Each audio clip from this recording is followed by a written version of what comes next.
지금 이 순간 잠깐 멈추시고 집안을 한번 둘러보십시오. 거실 구석, 주방 선반, 혹은 신발장 위에 무엇이 놓여 있습니까? 아무 생각 없이 두었던 물건들, 아무 의미 없다고 여겼던 공간들, 바로 그 자리가 오늘 여러분의 재물 기운을 죽이고 있는지도 모릅니다. 오늘 저는 여러분께 한 가지 사실을 말씀드리려 합니다. 많은 분들이 평생 외면해온 진실, 그러나 성철 큰 스님께서 산문 깊은 곳에서 조용히 전하셨던 그 가르침입니다. 사람들은 말합니다. 열심히 일하면 언젠가는 잘 살게 된다고. 저도 한때는 그 말을 믿었습니다. 그러나 오랜 세월 기운의 흐름을 관찰하고 수많은 가정의 공간을 살펴보면서 저는 깨달았습니다. 성실함만으로는 부족합니다. 그것은 반쪽짜리 진실입니다. 음악 진짜 진실은 이렇습니다. 여러분의 재물은 여러분의 노력이 아니라 여러분이 머무는 공간의 기운이 결정합니다. 공간이 막혀 있으면 아무리 땀을 흘려도 돈은 모래 위에 물처럼 스며들고 사라집니다. 공간이 열려 있으면 별다른 힘을 쓰지 않아도 재물은 강물처럼 흘러 들어옵니다. 이것이 성철 큰 스님께서 가르치신 재물은 음악 정성과 기운과 공간이 만나야 비로소 열린다는 근본 이치입니다. 그렇다면 묻겠습니다. 여러분의 집안에 지금 어떤 기운이 흐르고 있습니까? 대부분의 분들은 이 질문 자체를 한 번도 해본 적이 없으실 겁니다. 좋은 가구를 들여놓고 비싼 인테리어를 하고 풍수서적도 읽어보셨을지 모릅니다. 하지만 정작 중요한 거, 기운의 흐름을 여는 작은 매개체 하나를 놓치고 있었다면 어떻겠습니까? 오늘 제가 말씀드릴 것은 거창한 인테리어 공사가 아닙니다. 아주 작고 아주 평범하며 누구의 집에나 있거나 당장 1영원짜리 가게에서 구할 수 있는 것입니다. 바로 소주 한 병입니다. 지금 이 말을 들으시고 속으로 설마 소주 한 병으로? 하고 의아해하시는 분들이 계실 줄 압니다. 저도 처음에는 그랬습니다. 그러나 성철 큰 스님의 가르침을 오래 묵상하고 조상들이 남긴 공간의 지혜를 깊이 들여다보면서 음악저는 이 작은 병 안에 담긴 놀라운 진리를 발견했습니다. 소주는 단순한 술이 아닙니다. 쌀과 보리와 밀, 곡식의 전기가 오랜 시간을 거쳐 하나로 응축된 양기 유효의 결정체입니다. 죽어있는 기운을 깨우고 막힌 흐름을 뚫어내는 자연의 매개체입니다. 투명한 유리병은 재물의 흐름을 담아두는 그릇의 상징이며 그 안에 담긴 맑고 투명한 액체는 탁한 기운을 정화하는 청천의 힘을 지닙니다. 이 세 가지가 하나로 모인 것이 바로 소주 한 병입니다. 그러나 아무데나 두어서는 안 됩니다. 잘못된 자리에 두면 오히려 기운이 역류합니다. 오늘 저는 여러분께 반드시 두어야 할 단 하나의 위치, 두어서는 절대 안 되는 세 곳, 그리고 놓을 때 지켜야 할 예법을 하나도 빠짐없이 알려드리겠습니다. 지금부터 3일 후 여러분의 가정에 예상치 못한 변화가 찾아올 것입니다. 그 변화의 징조가 무엇인지도 오늘 이 영상 안에 모두 담았습니다. 끝까지 함께 해주십시오. 이 법은 믿고 정성껏 행하는 자에게만 열립니다. 제가 오래전에 만난 한 분이 계셨습니다. 경상도 어느 작은 도시에서 30년 넘게 작은 철물점을 운영하시던 60대 초반의 남자분이었습니다. 그분은 새벽 5시에 일어나 밤 10시가 넘어야 가게 문을 닫으셨습니다. 술도 거의 드시지 않으셨고 도박은 꿈에도 모르셨으며 가족을 위해 한평생을 바치셨습니다. 그런데 어느 날 그분이 저를 찾아오셨을 때 그 눈빛 속에는 말로 표현할 수 없는 피로와 혼란이 가득 담겨 있었습니다. 그분은 아무 말 없이 한참을 앉아 계시다가 조용히 입을 여셨습니다. 스님, 저는 평생 열심히 살았는데 왜 이렇게 되었을까요? 그분의 이야기를 들으면서 저는 가슴이 무거워졌습니다. 아들의 대학 등록금을 마련하려고 담보대출을 받으셨고 코로나로 가게 매출이 반토막 났으며 거기에 지인 보증을 잘못 썼다가 예상치 못한 빚까지 떠안게 되셨습니다. 밤마다 새벽 3시면 눈이 떠지셨답니다. 어두운 천장을 바라보며 식탁 위에 쌓여가는 은행 고지서들을 생각하면서 내가 뭘 잘못했나? 내가 뭘 더 했어야 했나? 하늘 수도 없이 되새기셨다고 했습니다. 그런데 아무리 생각해도 답이 없었다고 하셨습니다.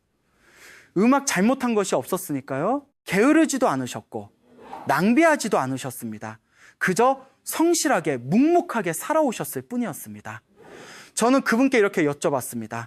어르신, 대개 집안을 한번 생각해 보십시오. 현관을 들어서면 어떤 느낌이 드십니까? 거실은 밝습니까? 어둡습니까? 주방의 기운은 어떻습니까? 그분은 잠시 멈추시더니 말씀하셨습니다. 글쎄요, 오래된 집이라 좀 어둡고 물건도 많이 쌓여 있고 화장실 바로 옆에 아직 작은 제사상도 하나 있는데 저는 그 순간 모든 것을 알았습니다. 문제는 그분의 노력이 아니었습니다. 문제는 그분이 30년 동안 살아온 그 공간이었습니다. 음악 성철 큰 스님께서는 이런 말씀을 남기셨습니다. 마음이 곧 공간이요 공간이 곧 운명이니라. 우리는 흔히 운명이란 하늘이 정해주는 것이라 생각합니다. 혹은 내가 얼마나 열심히 노력했느냐에 달려있다고 생각합니다. 그러나 스님께서는 그보다 더 근본적인 것을 가르치셨습니다. 우리가 매일 잠들고 깨어나는 그 공간, 밥을 먹고 가족과 대화를 나누는 그 집안의 기운이 우리의 운명을 조용히 그러나 강력하게 빚어가고 있다는 것입니다. 기운이 막혀 있으면 돈은 들어와도 나가고 건강은 쌓이지 않으며 자식들도 뜻대로 풀리지 않습니다. 마치 구멍난 독에 물을 아무리 부어도 채워지지 않는 것처럼 말입니다. 그분의 집은 정확히 그런 상태였습니다. 오랫동안 쌓인 탁기와 흉가가 집안 곳곳에 침전되어 있었고 재물이 들어와야 할 방위는 무거운 물건들로 막혀 있었으며 정화의 기운을 살려줄 매개체는 단 하나도 없었습니다. 그것은 그분의 잘못이 아니었습니다. 아무도 가르쳐주지 않았으니까요. 학교에서도 부모님도 그 누구도 공간의 기운을 어떻게 다스려야 하는지 알려주지 않았습니다. 우리는 집을 청소는 하지만 기운을 청소하는 법은 배우지 못했습니다. 여러분 중에도 이분과 비슷한 상황에 계신 분이 있으실 것입니다. 열심히 살았는데 왜 이렇게 됐는지 모르겠다는 분, 돈이 들어오는 것 같은데 항상 손에 남는 게 없다는 분, 이상하게 계속 지출이 생기고 뜻밖의 손해를 보는 분, 그것은 여러분의 능력 부족이 아닙니다. 그것은 기운의 통로가 막혀 있다는 신호입니다. 음악, 그리고 그 막힌 통로는 반드시 열 수 있습니다. 성철 큰 스님의 가르침 안에 그 답이 있습니다. 자, 이제 본론으로 들어가겠습니다. 많은 분들이 풍수라고 하면 거창한 것을 떠올리십니다. 집을 완전히 바꾸거나 비싼 수정을 사거나 전문가를 불러 집 전체를 점검받아야 한다고 생각하십니다. 그러나 성철 큰 스님께서는 언제나 말씀하셨습니다. 진리는 멀리 있지 않다. 밥상 위에 밥그릇 하나에도 마당 한켠에 돌멩이 하나에도 우주의 이치가 담겨 있느니라. 오늘 제가 말씀드리는 소주 한 병도 바로 그 가르침의 연장선상에 있습니다. 작고 평범하지만 그 안에 담긴 이치는 결코 작지 않습니다. 이제 그 세 가지 이유를 하나씩 천천히 풀어드리겠습니다. 첫 번째 이유입니다. 소주는 곡식의 정수가 응축된 양기 유효의 결정체입니다. 쌀, 보리, 밀, 고구마. 우리 땅에서 자란 곡식들이 햇빛과 바람과 물을 받아 자라나고 그 생명의 에너지가 발효와 증류라는 긴 과정을 거쳐 한 병 안에 농축됩니다. 음양오행의 관점에서 보면 곡식은 토의 기운을 품고 있습니다. 토는 오행 중에서 중심을 잡아주는 기운이며 음악재물과 안정을 관장하는 에너지입니다. 그 토 기운이 불의 정제 과정을 거쳐 더욱 순수하고 강렬한 양기로 변환된 것이 바로 소주입니다. 죽어있는 기운, 오랫동안 침전된 탁기와 흉가는 이 강렬한 양기 앞에서 서서히 흔들리고 깨어납니다. 마치 오랫동안 닫혀있던 창문을 활짝 열었을 때 신선한 바람이 묵은 냄새를 몰아내듯 소주의 양기는 집안에 굳어있던 재물의 흐름을 다시 살려내는 역할을 합니다. 두 번째 이유입니다. 투명한 유리병은 재물의 흐름을 담아가두는 음악 그릇의 상징입니다. 풍수에서 그릇은 단순한 물건이 아닙니다. 그릇은 담는 행위 자체, 즉 재물을 받아들이고 보존하는 에너지를 상징합니다. 우리 조상들이 쌀독을 집안에서도 가장 정결한 자리에 두었던 것, 빈 그릇을 뒤집어 놓지 말라 하셨던 것, 모두 이 이치에서 비롯된 지혜입니다. 소주병은 완벽하게 밀폐된 그릇입니다. 기운이 밖으로 새지 않도록 꽉 닫혀 있으며 그 안에 담긴 양기를 고스란히 품고 있습니다. 이 병을 올바른 자리에 두는 것은 그 공간에 재물을 담아두겠다는 의지와 정성을 공간에 새기는 행위입니다. 공간은 우리의 의도를 기억합니다. 정성을 담아두며 공간도 그에 응답합니다. 세 번째 이유입니다. 소주의 투명하고 맑은 액체는 막힌 재물의 통로를 뚫어내는 정화의 기운을 상징합니다. 물은 예로부터 기운을 정화하고 흐름을 만들어내는 원소로 여겨져 왔습니다. 풍수의 핵심 개념 중 하나가 바로 수, 쇠, 즉 물의 흐름입니다. 물이 고이면 썩고 흐르면 살아납니다. 재물의 기운도 마찬가지입니다. 고여있으면 썩어서 손실이 되고 흐르면 더 큰 재물을 끌어들입니다. 소주 안의 투명한 액체는 단순한 물보다 더 정제되고 순수한 형태의 수의 에너지를 담고 있습니다. 불순물이 제거된 맑은 기운은 탁하고 막힌 것을 뚫어내는 힘이 훨씬 강합니다. 오랫동안 흐르지 못하고 정체되어 있던 재물의 통로에 이 정화의 기운이 닿으면 서서히, 그러나 분명하게 흐름이 되살아나기 시작합니다. 이 세 가지를 하나로 정리하면 이렇습니다. 소주 한 병은 토도의 양기로 죽은 기운을 깨우고 밀폐된 그릇으로 재물의 기운을 담아두며 맑은 수세의 에너지로 막힌 통로를 정화합니다. 성철큰 스님께서는 이런 말씀을 남기셨습니다. 세상에 쓸모없는 물건은 없다. 다만 쓸 줄 모르는 사람이 있을 뿐이다. 소주 한 병은 우리가 매일 스쳐 지나치던 평범한 물건입니다. 음악, 그러나 올바른 이치를 알고 올바른 자리에 올바른 정성으로 두는 순간, 그것은 더 이상 평범한 병이 아닙니다. 여러분 집에 재물 기운을 깨우는 씨앗이 됩니다. 가뭄에 타들어가던 논의 물꼬를 터주는 첫 삽이 됩니다. 그리고 그 물꼬가 터지는 순간부터 오랫동안 막혀있던 대운이 쏟아지기 시작합니다. 지금까지 왜 소주 한 병이 재물의 매개체가 되는지 그 원리를 말씀드렸습니다. 이제 가장 중요한 것이 남았습니다. 어디에, 언제, 어떻게 두어야 하는가. 그 구체적인 방법을 다음 순서에서 하나도 빠짐없이 알려드리겠습니다. 이제 핵심입니다. 음악 앞서 말씀드린 원리를 아는 것만으로는 부족합니다. 풍수의 세계에서 아는 것과 행하는 것은 전혀 다른 차원의 일입니다. 성철큰 스님께서도 늘 이렇게 말씀하셨습니다. 법을 듣고 고개만 끄덕이는 자는 씨앗을 손에 쥐고도 밭에 심지 않는 자와 같다. 씨앗은 땅에 닿아야 비로소 생명이 된다. 오늘 제가 전하는 이 비법도 마찬가지입니다. 듣고 끝내지 마십시오. 오늘 밤 직접 행하셔야 합니다. 지금부터 제가 말씀드리는 순서를 하나도 빠짐없이 따라하시기 바랍니다.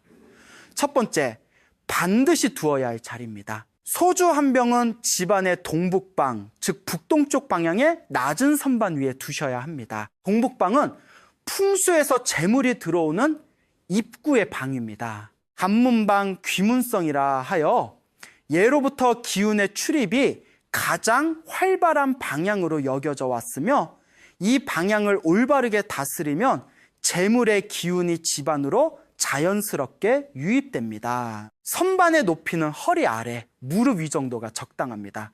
너무 높은 곳에 두면 기운이 허공으로 흩어지고 너무 낮은 바닥에 두면 기운이 땅으로 눌려버립니다. 집안에서 나침반을 활용해 정확한 북동쪽 방향을 찾으신 뒤 그 근처에 낮은 선반이나 작은 탁자 위를 자리로 정하십시오. 만약 그 방향에 마땅한 선반이 없다면 작은 나무 받침대 하나를 새로 마련하셔도 됩니다. 정성이 담긴 자리 하나를 만드는 것 자체가 이미 재물을 맞이할 준비를 시작하는 것입니다. 두 번째, 반드시 지켜야 할 시간입니다. 소주병을 놓는 시간은 밤 11시부터 새벽 1시 사이, 즉 자시, 즉시입니다. 하루 중 음과 양이 교차하는 시간입니다. 묵은 하루가 끝나고 새로운 기운이 시작되는 경계의 순간이며, 이 시간에는 기운의 문이 열려 있어 새로운 에너지를 공간에 심기가 가장 용이합니다. 우리 조상들이 제사를 자시에 지냈던 것도, 새해 첫 기도를 자정에 드렸던 것도 모두 이 이치를 알고 있었기 때문입니다. 번잡한 낮 시간이나 저녁 시간에 아무렇게나 두어서는 안 됩니다. 조용히 집안이 고요해진 후, 여러분의 마음도 가라앉은 후 그 시간에 정성스럽게 자리를 잡아두십시오. 세 번째, 반드시 따라야 할 예법입니다. 소주병을 집어드실 때는 반드시 오른손으로 병목을 가볍게 잡으십시오. 오른손은 양의 손이며 기운을 내보내고 씹는 손입니다. 왼손은 음의 손으로 받아들이는 손입니다. 재물의 씨앗을 공간에 심는 행위이므로 반드시 오른손을 사용하셔야 합니다. 병을 자리에 놓을 때는 병의 입구, 즉 뚜껑 부분이 벽 쪽을 향하도록 두십시오. 병의 입구가 방 안쪽을 향하면 기운이 밖으로 새어나가고 벽을 향하면 기운이 안으로 모여 집안에 축적됩니다. 놓으신 후에는 두 손을 모아 가볍게 합장하시고 마음속으로 조용히 이렇게 내이십시오. 이 자리에 재물의 기운이 깃들기를, 우리 가족에게 복이 흘러 들어오기를. 거창한 주문이 필요하지 않습니다. 진심 어린 한마디가 어떤 화려한 의식보다 강한 기운을 만들어냅니다. 이제 절대로 두어서는 안 되는 세 곳을 말씀드리겠습니다. 이 부분은 반드시 기억하셔야 합니다. 잘못된 자리에 두는 것은 아무것도 안 하는 것보다 오히려 해롭습니다. 첫째, 화장실 근처에 두어서는 절대 안 됩니다. 화장실은 풍수에서 탁기와 하강의 기운이 집중되는 공간입니다. 재물의 기운을 담은 병을 그 근처에 두면 어렵게 모은 재물 기운이 탁한 기운에 씻겨 내려가 버립니다. 실제로 화장실 바로 옆방을 재물의 공간으로 쓰는 가정에서 유독 지출이 작고 돈이 모이지 않는 현상이 나타나는 것도 바로 이 때문입니다. 둘째, 냉장고 안에 두어서는 안 됩니다. 차가운 온기가 가득한 냉장고는 모든 기운을 얼려버립니다.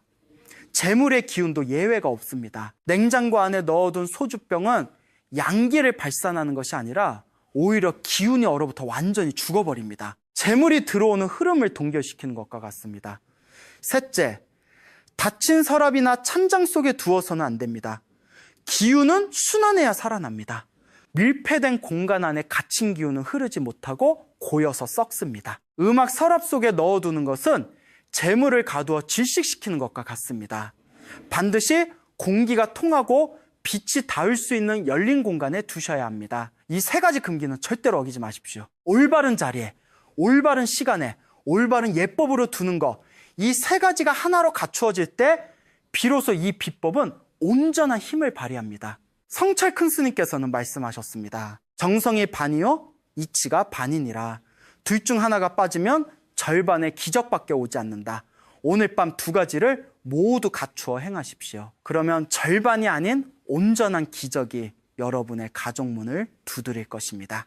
이제 여러분께 아주 중요한 것을 말씀드릴 차례입니다. 앞서 알려드린 대로 오늘 밤 자시에 소주 한 병을 동북방 낮은 선반 위에 정성스럽게 올려두셨다면 그 다음 3일 동안 여러분의 주변에서 일어나는 변화들을 주의 깊게 살펴보시기 바랍니다. 음악성철 큰 스님께서는 이렇게 말씀하셨습니다. 하늘의 응답은 언제나 작은 것부터 시작된다. 태풍이 오기 전에 먼저 바람이 바뀌듯 대운이 열리기 전에 반드시 먼저 징조가 온다. 그 징조를 알아채지 못하면 대운은 문 앞까지 왔다가 그냥 지나쳐버립니다. 그러나 그 징조를 알고 맞이하면 대운은 여러분의 집 안으로 당당히 걸어 들어옵니다. 지금부터 제가 말씀드리는 세 가지 징조를 반드시 기억해 두십시오. 첫 번째 징조는 예상치 못한 작은 수입이 생기는 것입니다. 거창한 것을 기대하지 마십시오. 처음엔 아주 작게 옵니다. 오래전에 빌려줬다가 거의 잊고 있었던 돈을 갑자기 돌려받거나 생각지도 않았던 곳에서 소액의 환급금 통지가 오거나 혹은 지인이 갑자기 밥을 사거나 작은 선물을 가져오는 시기입니다. 음악, 이것을 우연이라고 흘려보내지 마십시오. 이것은 막혔던 재물의 통로가 서서히 열리기 시작했다는 신호입니다. 우물에서 물을 끌어올릴 때 처음에는 녹순물이 조금씩 나오다가 이내 맑은 물이 콸콸 쏟아지는 것처럼 처음에 오는 작은 수입은 그 뒤에 쏟아질 큰 재물의 물고가 트인 것을 알리는 첫 신호입니다. 그 신호를 받으셨을 때 마음속으로 조용히 감사를 전하십시오. 감사합니다. 이 기운이 더 크게 흘러 들어오기를. 감사하는 기운을 증폭시킵니다. 감사할 줄 아는 사람에게 하늘은 더 많은 것을 보내줍니다. 두 번째 징조는 오래된 빚이나 막힌 문제의 실마리가 보이기 시작하는 것입니다. 수년째 해결될 기미가 보이지 않던 채무 문제에서 갑자기 협의의 여지가 생기거나 오래 끌어오던 법적 문제에 진전이 생기거나 혹은 사이가 틀어졌던 사람과 뜻밖의 화해가 이루어지는 경우가 여기에 해당합니다. 풍수에서 재물의 흐름과 인간관계의 흐름은 같은 통로를 공유합니다. 기운이 뚫리면 돈의 문제만 풀리는 것이 아닙니다. 오랫동안 엉켜있던 인연의 매듭도 함께 풀리기 시작합니다. 성철 큰 스님께서는 이것을 음악업장 해빙제골이라 표현하셨습니다. 오랫동안 얼어있던 것들이 봄에 서서히 녹아내리듯 묵은 업장이 녹으면서 그동안 막혀있던 모든 흐름이 함께 풀려나가기 시작하는 것입니다. 이 징조가 나타났을 때 절대로 조급해하지 마십시오. 얼음은 한 번에 녹지 않습니다. 그러나 녹기 시작하면 아치 끝까지 녹습니다. 세 번째 징조는 자녀나 가까운 가족에게 좋은 소식이 들려오는 것입니다. 취업 준비 중이던 자녀에게 뜻밖의 면접 기회가 생기거나 성적이 오르거나 오랫동안 연락이 뜸했던 자녀가 먼저 전화를 해오는 것입니다. 혹은 건강이 좋지 않으셨던 가족의 검사 결과가 예상보다 좋게 나오거나 멀리 살고 있는 형제자매에게 경사가 생기는 경우도 있습니다. 이것은 결코 우연이 아닙니다. 집안의 기운이 바뀌면 그 집에 연결된 모든 사람의 기운이 함께 바뀝니다. 부모의 공간이 밝아지면 자녀의 운도 밝아집니다. 이것이 풍수에서 말하는 근본이 살아나면 열매도 살아난다는 이치입니다. 우리가 건강한 나무에서만 좋은 열매가 맺히듯 가정의 기운이 살아나면 그 가정의 모든 구성원에게 생기가 돌아옵니다. 그런데 여기서 반드시 들어야 할 경고가 있습니다. 이 세 가지 징조가 나타났을 때 절대로 해서는 안 되는 것이 있습니다. 첫째, 징조를 무시하거나 우연으로 치부하는 것입니다. 기운은 인정받을 때 더 강해집니다. 둘째, 징조를 보고 갑자기 욕심을 부리는 것입니다.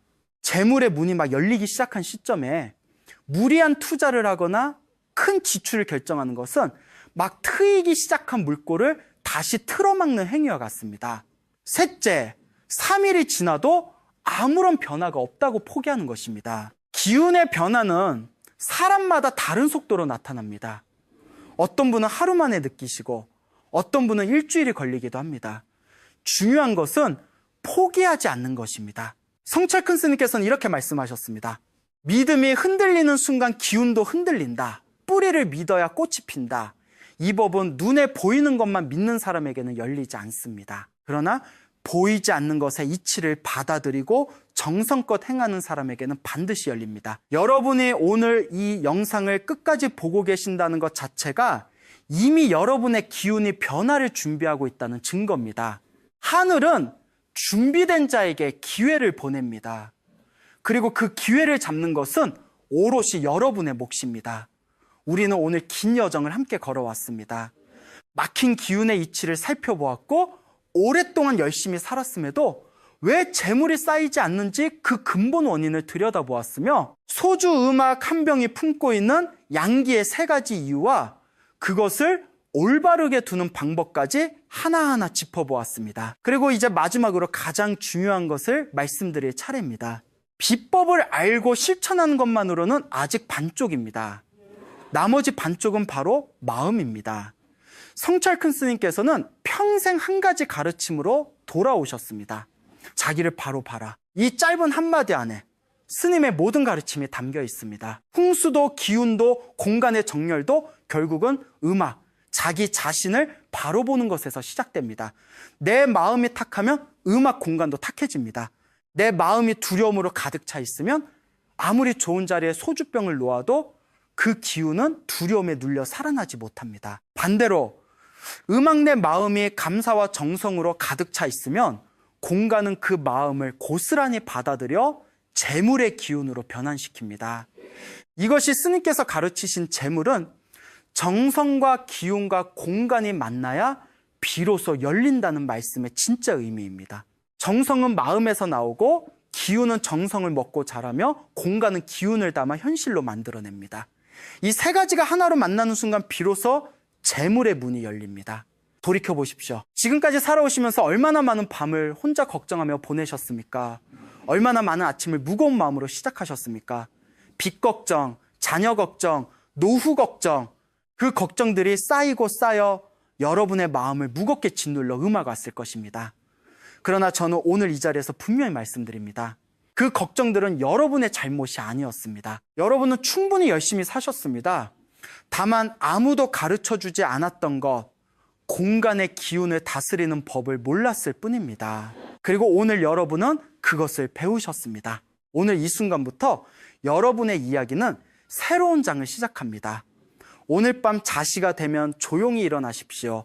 집안의 동북방을 찾으십시오. 소주 한 병을 오른손으로 가볍게 드러나진 선반 위에 병입구가 벽을 향하도록 정성스럽게 올려두십시오. 그리고 두 손을 모아 합장하신 후 마음속으로 혹은 입술로 조용히 이렇게 말씀해 주십시오. 우리 가족에게 재물의 복이 흘러 들어오기를, 막혔던 것들이 모두 열리기를, 자녀들이 건강하고 뜻대로 풀리기를, 오랜 걱정들이 이제는 내려놓아지기를. 이 기도가 닿지 않을 하늘은 없습니다. 진심으로 드리는 한마디는 어떤 값비싼 부적보다, 어떤 거창한 의식보다 강합니다. 이제 댓글란을 열어주십시오. 그리고 지금 이 순간 여러분의 마음속에 가장 간절한 소원을 이미 이루어진 것처럼 적어주십시오. 나는 8월 안에 모든 빚을 다 갚았습니다. 우리 가족에게 뜻밖의 큰 재물이 들어왔습니다. 나는 건강하고 풍요롭게 노후를 보내고 있습니다. 이미 이루어진 것처럼 쓰는 것이 중요합니다. 말과 글은 기운을 현실로 끌어당기는 가장 강력한 도구입니다. 스님께서는 말씀하셨습니다. 입으로 내뱉은 말은 씨앗이 되어 현실의 땅에 심긴다. 오늘 여러분이 댓글에 적는 그 한 줄이 여러분의 새로운 운명의 씨앗이 됩니다. 음악, 그리고 다른 분들의 댓글에도 따뜻한 공감 하나씩 눌러주십시오. 남의 복을 빌어주는 마음이 곧 내 복을 불러들이는 가장 빠른 길입니다. 씨앗을 나누는 손에는 반드시 더 많은 씨앗이 돌아옵니다. 이 영상이 도움이 되셨다면 구독과 좋아요를 눌러주십시오. 구독과 좋아요는 단순한 버튼이 아닙니다. 이 가르침을 더 많은 분들께 전하겠다는 여러분의 정성이며 그 정성이 쌓여 더 큰 복으로 여러분께 돌아옵니다. 음악, 그리고 지금 경제적으로 힘드신 가족이나 지인이 계신다면 이 영상을 조용히 보내주십시오. 말 한마디 없이 영상 하나를 전하는 것만으로도 여러분은 그분의 삶에 물꼬를 터주는 것입니다. 그것이 곧 공덕이며 그 공덕은 반드시 여러분께 돌아옵니다. 마지막으로 성철 큰 스님의 말씀으로 오늘 이 시간을 마무리하겠습니다. 성불하십시오. 이 말은 단순한 인사가 아닙니다. 당신 안에 이미 부처가 있으니 그것을 깨우라는 뜻입니다. 재물도 건강도 자녀의 성공도 그 모든 것은 이미 여러분 안에 씨앗으로 존재합니다. 오늘 이 비법은 그 씨앗에 물을 주는 첫걸음입니다. 부처님의 가피가 오늘 밤 여러분의 가정문을 두드리기를, 막혔던 재물의 기운이 물꽃처럼 콸콸 터져 흘러 들어오기를, 오랫동안 지쳐있던 여러분의 어깨가 이제는 가벼워지기를, 자녀들이 건강하게 자라 여러분의 노후가 따뜻하고 풍요롭기를 온 마음으로 축원드립니다. 성불하십시오.